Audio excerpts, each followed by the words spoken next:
Well, he's supposed to practice today, so we'll have a better idea. I know you said you weren't going to limit his minutes long term, but whenever he's able to come back, do you have to bring him back a little more slowly, or can he? He's been doing the conditioning stuff. He just hadn't been on that court, and that's totally different. My guess would be he plays 3 or 4 minutes at a stretch, if he plays. It's going to have to get through that and make sure there's no swelling.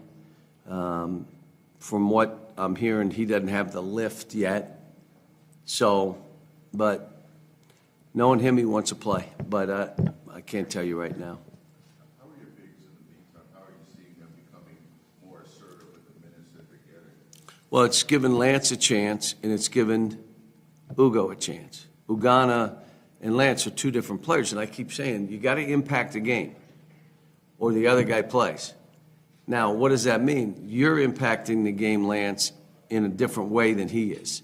He can't impact it like you do, and you can't impact it like him, but you got to impact the game, and you got to come up with balls. You got to figure that out. And as long as that's the case, and they've had 2 games of 20 minutes each, they're both going to have an opportunity in this game. And, the game is going to be physical. The guys on my team that are physical will have the best opportunity. In this kind of game, if a guy struggles physically, you just next game. Because this is a hand-to-hand combat, the way they play. And they wedge, they tip out. If you don't grab balls with 2 hands, you're not getting them. One of the best offensive rebounding teams in the country. They fly up and down. They had Gonzaga beat. If you watch the game, they should have won that game. And, now they're a top 20 team, which they were at the beginning. They're big. So they're good. The biggest thing with us, we haven't practiced together. This isn't like, put a group together, let's try to go play Michigan State on national television. I mean, I have no idea what to expect. I don't. First of all, I don't know if he's playing or how much he'll play in Oscar. Severe just joined. Damian had 2 days of practice before he left. Then we came back. I mean, how's he do? We have no idea. I'm going in, and that's why I've said all along, it's going to take us time to get this right. We've changed a lot of things in how we're playing based on what people are doing to us. And I told the team, by the end of the year, some of the stuff we're doing now, you want to remember it because we won't run it. And there'll be new stuff that we think this is better suited for this team, which we do most years. You say you expect Damian to get in and get a few minutes as well? I would expect Damian to play, yes. I mean, he practiced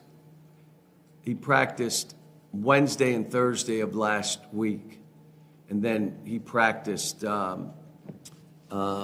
Monday, and he'll practice today. So I would say he's good to go. Was there anything in particular you took from Michigan State in that game when you watched? They're physical, and they do a great job of pick and roll, space in the court. Their 4 can really shoot. Hauser's a terrific shooter. Their guard is a downhill runner. He comes right at you and leads with elbows and knees. It's the typical Tom Izzo coach team. I mean, when they screen, they screen. And let me avoid this. I'm coming to you to let you know. And, it'll be exciting. It'll be a hard game for us. I mean, I'm going to say it again. I have no idea what to expect. Is it kind of ironic you get it back in that building in Indianapolis where you We've been good in that building. I mean, we have had good runs. I can remember that Notre Dame game, one of the best games, and I believe West Virginia before that. In other years, well, I think we beat Wichita State, who was undefeated, I think was in that building. We've had a great run. That team we played, everybody knows now, they could have been in the Final Four. We could have, should have, whatever, but that team was not a slouch team we got beat by. And being injured, and so we've been good up there. Now, they have played more games in there, but they got a little bit of a new team because they play their tournament there. Kevin, your teams and Tom's teams have gone at it quite a bit. Do you have like any memory that comes back of, facing one of his teams in the past? Can't remember. I think we were in Chicago when we had Julius, and the only way we could stay in the game was throw it to Julius every single time the second half. No, you don't understand what I'm saying. And ran the same play to throw it to Julius because all we were trying to do is give us a chance. I think we were down 20-2 to start the game, if I remember right. I remember Tyrese going absolutely bonkers, throwing bombs from NBA level. So there have been great games, and they're wars. If you're not ready for a war, this isn't the game. I mean, this is going to be, they fly up and down the court, they get it in quick, they rebound and run. They've got good post-up players at three different positions. All three can post you. They're good. I know you can't say much about the announcement later today, but already the guys that are signing the 2023 class, it looks like it's going to be, on paper at least, one of the best you guys have ever had. What do you think of that class? Well, you can't evaluate until after they've been here and they play a little bit, and then you look back and say, wow. So some of the classes that we were saying wow before, we said wow after too. But unbelievable group of young people. They all wanted to be here together. And they are all, there's a talent level there. But it's let them do their thing, and then we'll all get together and talk about individuals and all that. But it's, hopefully good group of kids. Izzo said today in his press conference, he told you it's almost illegal that you got 4 seniors. It's just a different looking team. I saw it on Twitter today, and I guess, how do you feel like your team matches up against them? Well, he says it's illegal. We're supposed to be playing against freshmen. That year was Julius, the Harrison brothers, James Young, and I believe either Willie or Dakari. I mean, we started 5 freshmen that year, 5 freshmen, and literally thought we were okay until we played them. And they smashed us. And then I said we kept it close because they literally threw it to Julius every time. But, it's kind of like I've had a long enough career that I've coached veteran teams. Would I rather do it if they're really talented? Yes. But if they're really talented, they probably leave. So, this is unique. We got a talented group. We got a talented group of freshmen. Now, this isn't about talent or age, team. And we have not practiced together as a team. So I'm telling you, there'll be stuff out there that you'll say, what in the world did he just do? Well, Oscar's not been around for 4 weeks.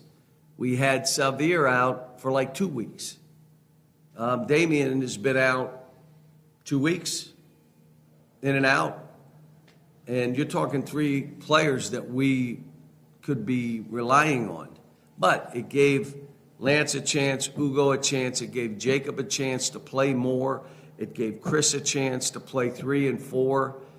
And he's just physically done all the stuff we've asked him to do. It gave Kaysen a chance to be at point, which means we have any hiccups, he can move to point and we're fine. Last year, that was an issue. Now we have more than one, and you guys know I like to play more than one point guard anyway. I like to play 2 on the court at the same time. I've seen you have to practically beg guys at times to rebound with 2 hands. And Ugonna seems to have come in with that trait already. How big of a factor is that in him? Well, again, at the end of the day, it's about performance and it's about results. And if he's reaching for balls with 2, he's going to have better results than you, reaching with one and having it tipped or fumbling it or whatever, which means he will play more.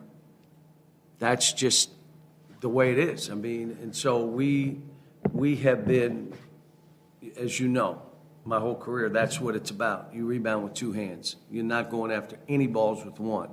And if you do, it's because somebody pushed you and you reached. So he's done great. More than that, he's impacted the game defensively. When you have a guy that's 7 foot near that basket, you're not getting layups. You don't. Now you got to shoot balls, or you won't go in there. So he's done good. But Lance had 4 blocks last game. I mean, he left his man and went after it pretty good. Bear said he loves it, those guys behind him, because he can really go after the ball handler. Yep. Yep. Is this the kind of game that CJ and Antonio may have more difficulty getting a wide open shot off as they have in the first couple of games? Not if Oscar's in there. And you got your choice. Don't let them touch it. Stay out there and let Oscar go one-on-one. And then you trap, and Oscar's been a pretty good passer. So he makes it different. You guys know, I've said this from day one, if you have no post presence, your team is a fraud. It is. You're going to end up trying to shoot 33s, and it looks fun. We need to play that way. All right, now you make 3 out of 30, and then you lose. Then, why are we playing that way? So post presence is you'll get that if they trap, but they're open. And both, I'm telling you, CJ and Antonio both amaze me, even in practice. And CJ comes every day. He's so appreciative that he's playing. He was out a year and a half with injuries. He came in with 22% body fat. He's like at an 8 right now, 9. You look at his body, he doesn't look like the same guy. Antonio gained 15 pounds. So all of a sudden, he's going to the basket because he's not worried about getting bumped. Matter of fact, he's creating some bumps. Now, these bumps are different than the other bumps that they'll face. So you're going to find some stuff in the same, like casing, going to the rim. That's what you want to do. You may have to dunk it on somebody because you may not be able to get a clean shot off. What do you hope to, or expect to see out of Jacob with this game, especially as much as you've challenged him to be more physical and play down more? Well, this is what the game will be. It'll bring it out of him. You know that's what it is. And he is so much better than he was a year ago. It's not even close. All right. But the game is a fight. It's not individual work. I'm competing against this guy, and I'm not out here just trying to show what I do. I compete against him. And if he's getting the best of me, I don't need to be on the court. I want to get the best of him. Well, it's a fight. You got to fight. You got to bat. And that doesn't mean foul, because if you foul, you have to come out. That means play the guy early. Be more physical with him early than he is with you early. And that's not just with Jacob. That's going to be our whole team. And, you know, when you're skilled and you're long and you can do those things, that means you'll rebound. I mean, everybody talks about my team's record when we hold somebody to 40% or when they score less than 63 or 55 and all these gaudy numbers. But the same could be said with the rebound margin. So the rebound margin, you out-rebound somebody by 10, 12 rebounds, that's a big number. And a bunch of those are going to end up being offensive rebounds. Last year, I think we offensive rebound nearly 14 a game. Well, we had 2 at halftime against Duquesne. And we got guys that don't think it's their responsibility. It is. 3 guys, it is. What are your attempts? So he's been fine. He just, as we go, if a team thinks you can be physical with any player on my team and it affects their play, how are they going to be played? Physical. So you say it ain't working. That physical stuff ain't working against me. That's every player on my team. When you negate that, now you have a big advantage because it's a mental thing now. We can't, I like to do when teams think they're in the best shape of any team in the country, we run to timeouts. We run to free throws. As they were like, what are these? And then they start running. Well, why am I doing that? Damn, these guys are in better shape than us. Yeah, we're in better shape than you. So whoever told you you're in the best shape of any team in the country, they lied to you. You're not. Now, they may be in better shape than us, but they're getting bumped when we're going to free throws. What? And they start running. Yes. Well, there have been some years where this game, the Champions Classic, has been like the first game of the season for you. I mean, do you prefer that? Because you maybe an idea where We all just, don't you want to see better games? So you need to wait a little bit. First game out of the gate, it's like brutal. We played well some, we played bad some, but it's just a very, very hard game. So now everybody has an idea of what their weaknesses are. The coaches do. I know Tommy looked at my stuff and our games, and he knows. Matter of fact, I bet you they went through all the Bahamas stuff. They got about a 12-game package to watch us. And, at the end of the day, it's who's going to impose their will, or who even thinks about that. Impose your will. And they're well coached, they're talented, they're big players, they're four-man, maybe their best shooter. So a lot of pick and pops, a lot of stuff that you've got to maneuver. And when you have guys that haven't practiced together, there are going to be breakdowns. Now, you all got to be patient, but so do I. That's hard for me. I think they should be playing like they've played for 22 years. But it's going to be the early part of this season. There's going to be some stuff that we're going to have to learn and to get them together. Thanks, guys. Thanks.